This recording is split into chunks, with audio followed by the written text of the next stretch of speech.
Bonjour à tous et bienvenue dans cette nouvelle vidéo dans laquelle on va voir ensemble une combinaison de maths en 3 coups.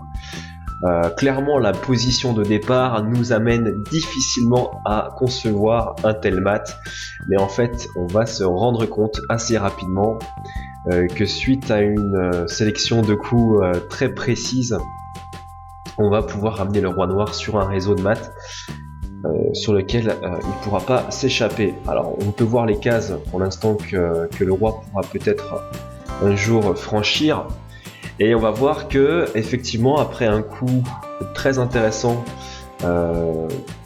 joué par les blancs, et bien les noirs n'ont plus le choix et tombent dans deux variantes qui sont totalement perdantes. Alors du coup je vais vous laisser réfléchir 2 secondes. Ceux qui veulent essayer de trouver par eux-mêmes la réponse à ce diagramme, je vous invite à mettre pause et à reprendre quand vous penserez avoir trouvé la réponse. Quant à moi, eh bien, je vais jouer les coups et je vais vous expliquer ce qui se passe. Alors en fait, on va jouer tout de suite avec les blancs. Fou B6 échec. Donc on voit que le roi noir est échec. Donc qu'est-ce qui se passe? Il y a 2 possibilités. Soit le roi noir prend le fou, soit il revient sur A8. S'il revient sur A8, c'est assez simple de voir la suite. On va simplement pousser en faisant promotion, soit en dame, soit en tour, et ça sera mat. D'accord? Le fameux mat du couloir. Donc, que se passe-t-il maintenant si le roi noir tente de faire roi prend B6?